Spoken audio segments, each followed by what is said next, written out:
But this framework really does work to just quickly go through and say, nope, nope, nope, yes, nope, yes, yes, done. Hey everyone, today I wanted to talk about prioritizing your meetings at work. If you've ever been in a corporate job where you're double and triple booked from like 9 to 5, you know how stressful it is. And everyone just says, prioritize your time, do what's most important. But like, how do you actually do that in practice? For a couple years, I didn't really know how to do this effectively and it stressed me out. I vented to a mentor one day about it who gave me this really easy framework that helps me make decisions really quickly about what to go to and what not to go to. That's what we're going to talk about today. Now, before we get started, if you like content that's all about investing in yourself, this is the channel for you. We talk a lot about finance, career, and family life, and how all of those work together to create a better future for you and the ones you love. So drop a like and hit subscribe if you want to see more. Now let's get started. So this framework splits meetings into 3 different types: meetings that you own, meetings that you influence, and meetings that you need awareness of. Now, you want to think about this in terms of what your contribution is going to be, not like how important that meeting is to the company. So what are the signs of an own meeting? You are the decision maker in the room. So an example of this, being a person that works in product management, a common meeting type that I'll go to is a go, no go meeting, where we're saying, yes, we are ready to deploy this functionality. We understand if there's any risks involved, and we're saying that we think it's best to move forward with this at this time. Or no, we found a late breaking issue, halt the presses, don't go live. I tend to be the voice in that room that gives that final say, and therefore it's something that I need to be in. Another signal of an own meeting is when you are the primary presenter in that meeting or one of the primary presenters. So as an example, I recently had an all-day meeting for a particular program where I was presenting for like an hour on some things that my team had done. That would be really difficult for someone to just like tap in and sub in for me on.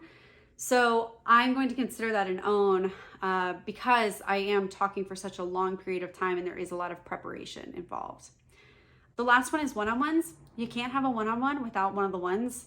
Then it's just a one, and I don't really know what that would even be called, but either way, you can't have it. So that's an own. Now, what are the consequences if you don't attend an own meeting? So there's 2 things that can happen. You either move that meeting, or there is probably a significant amount of effort to have someone cover for you. So again, in the case of a one-on-one, you can move it. We can't have it without you. Or in the case of that like long presentation, someone has to cover for you and you're gonna have to prep them a lot for it. All right, so let's move on to influence. Signs that it's an influence meeting are going to be that you are giving an opinion in that meeting. So as an example, I have sprint planning meetings with my product owners where they're looking at what the next couple weeks of work are gonna look like for a development team. I need to give input on what those priorities are and if anything has changed. I might be also asking questions about their approach for things and recommend that they alter something. So that's where it's an influence meeting for me, but I'm also not the one running it, which is why I don't consider it an own. Or another example of an influence meeting is when you're giving updates in a meeting. An easy example for this is I've got a lot of meetings where I need to give status updates on like certain projects or things like that. Those are going to be influenced because I need to talk to those. But if I was in a bind, could someone else cover it? Probably. So that gets me into the consequences of not attending an influence meeting.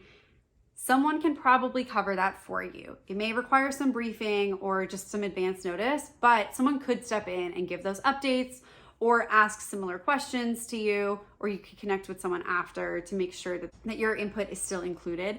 Or you could also request notes or the meeting recording afterwards and go through them as you see fit. The last type of meeting is awareness. The biggest sign of this is when you do what we have all done in corporate meetings, where you sign on to a Teams meeting and you listen for a while. And at the end of it, you come off mute and you say, thanks guys, have a great day. And that's it. You didn't talk the entire time. And that's okay. You don't have to contribute in every single meeting. But it's also important that you know what those meetings are that you're not actually having to contribute anything to. With awareness meetings, the nice thing is there's lower consequences if you don't attend. So you can either watch the meeting recording or read notes if you really need to, or you can get the cliff notes from someone after the fact. But again, it's a little bit lower stakes if you happen to miss it.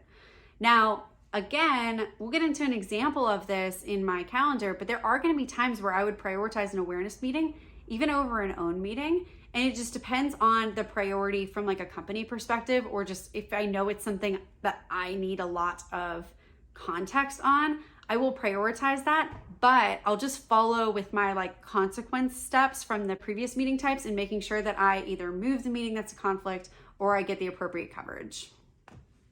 Okay, so now I'm gonna actually walk you through how I use this method in reality. So the first thing I would do is color code my meetings. So if you noticed when I showed you the bullseye chart of the own influence and awareness meetings, own was in purple, yellow is influence, and green is awareness. And that's because those are the color codes that I actually use in real life. Now, what I'm gonna show you here is not my actual work calendar, but this is a mock-up of kind of some generalized versions of meetings that I often do have on my work calendar. And I'm gonna walk you through how I would actually prioritize them. Just taking a quick look at this week as a whole, it's actually not too crazy. I'm often double or triple booked, much more often than this. So let's start with Monday. So on Monday, I've got a release train sync meeting that conflicts with the stand-up.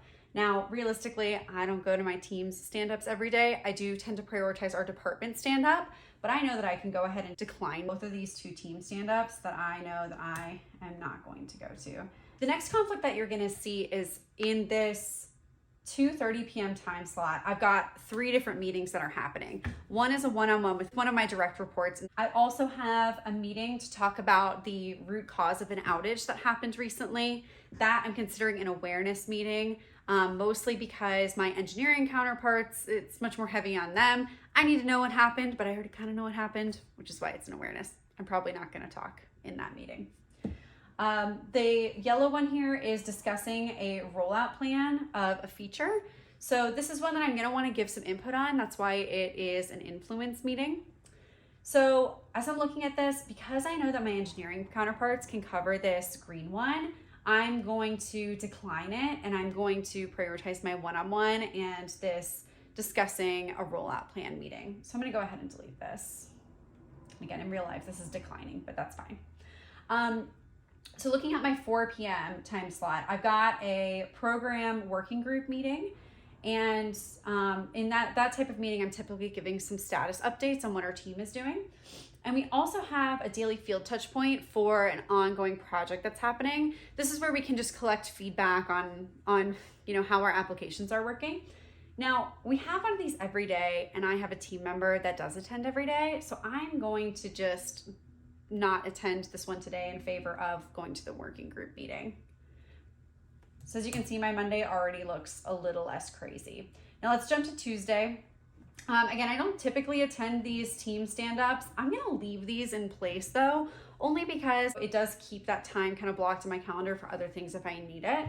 But by all means, if there's a meeting that you never attend that's on your calendar, there's no harm in just taking it off.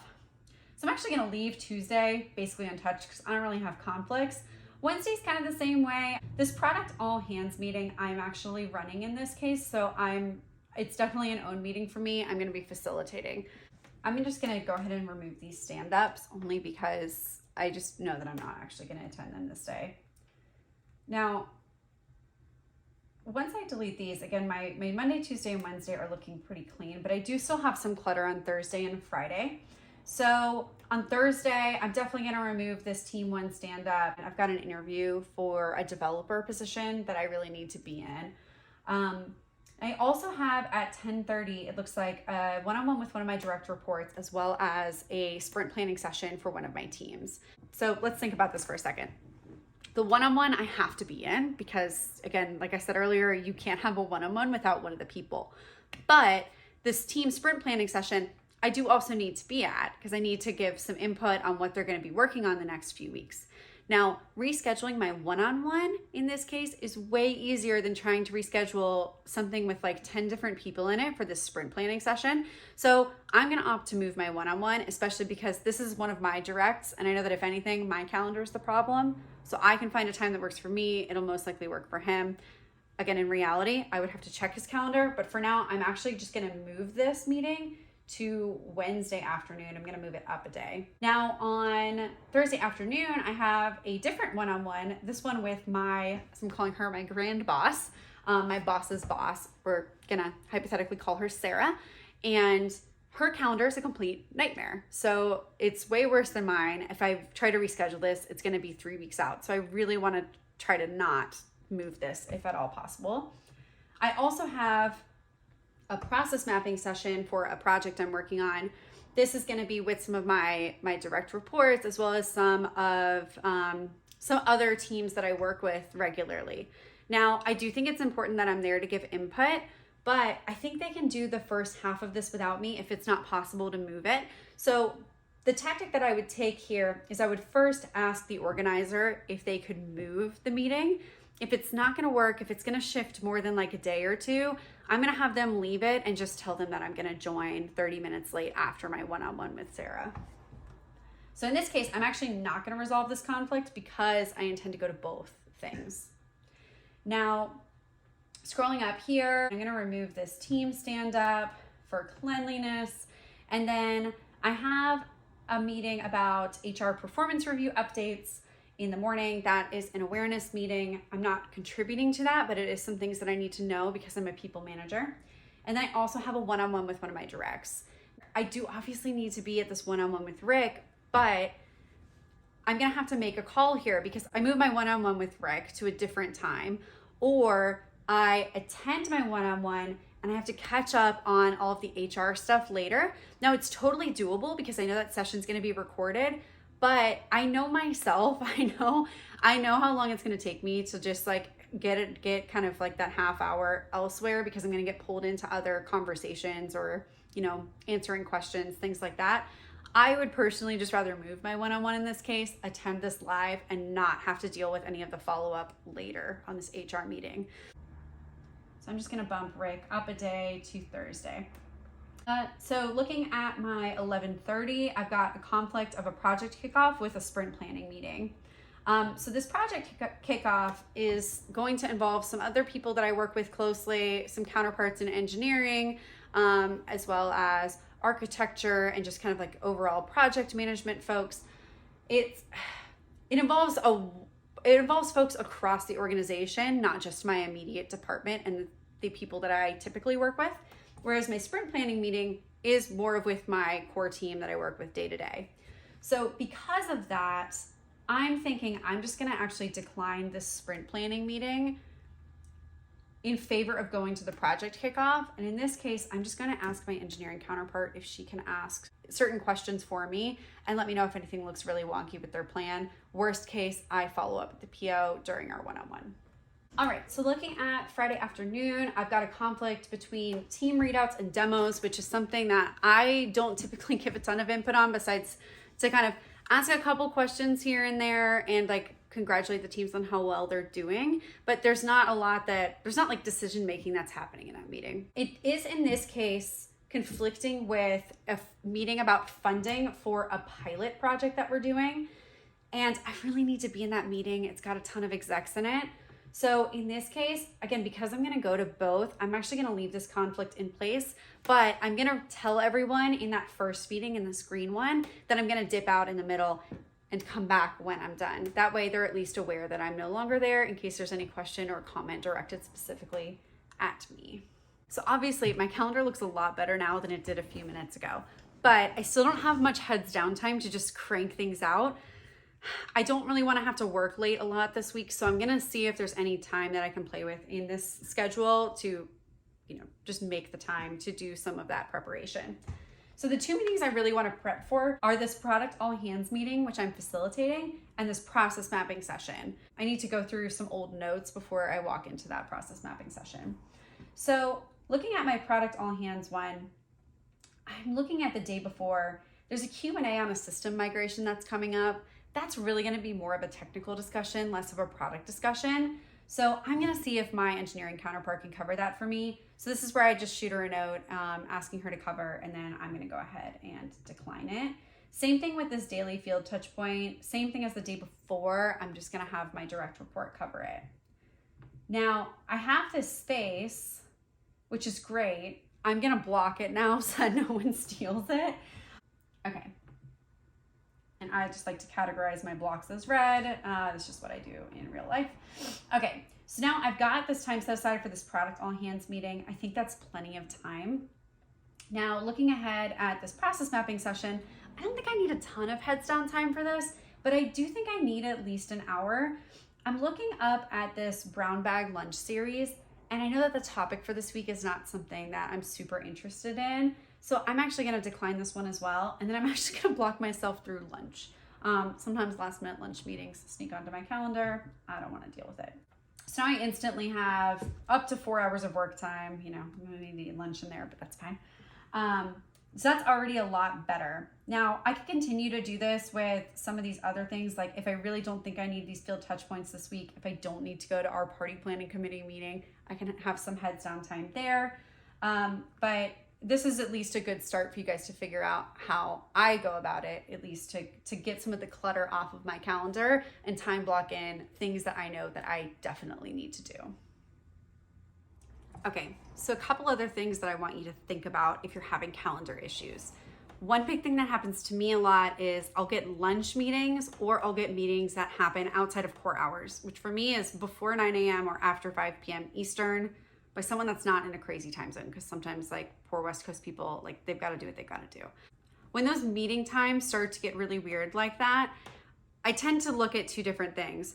One, am I declining enough meetings in advance that's clearing out the clutter in future weeks so that people have space during normal time periods to book time with me?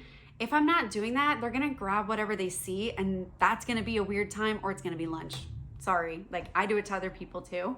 Also, are you making the effort to propose new meeting times for those sessions if your calendar was the one that's the problem? So what I'll do is I'll use the propose new time feature within Outlook, because I normally use Outlook, not Gmail. And I'll look at everyone's calendars and try to find something that works for everyone else and is over a conflict that I know that I can skip or move around. Also, guys, decline the meetings. Like, this sounds so simple. Declining meetings in advance takes away the guilt of not attending. I used to feel so much guilt skipping out on stuff because I'm like, oh, they invited me, I must be important. Past Nikki, you were not that important.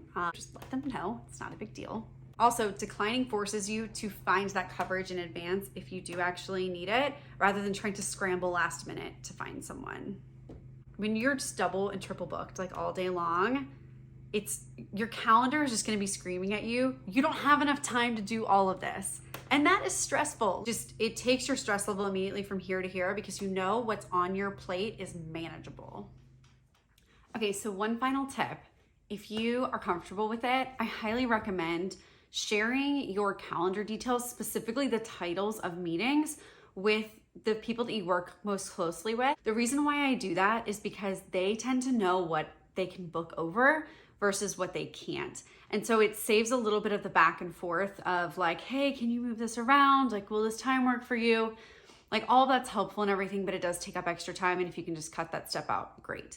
Make sure though that you make personal appointments private. I'll never forget the time when someone reached out to me and was like, hey, it looks like you have a gynecologist appointment on Wednesday. You might want to make the details of that meeting private. And I was like, oh. So keep that in mind, but otherwise I find it really helpful.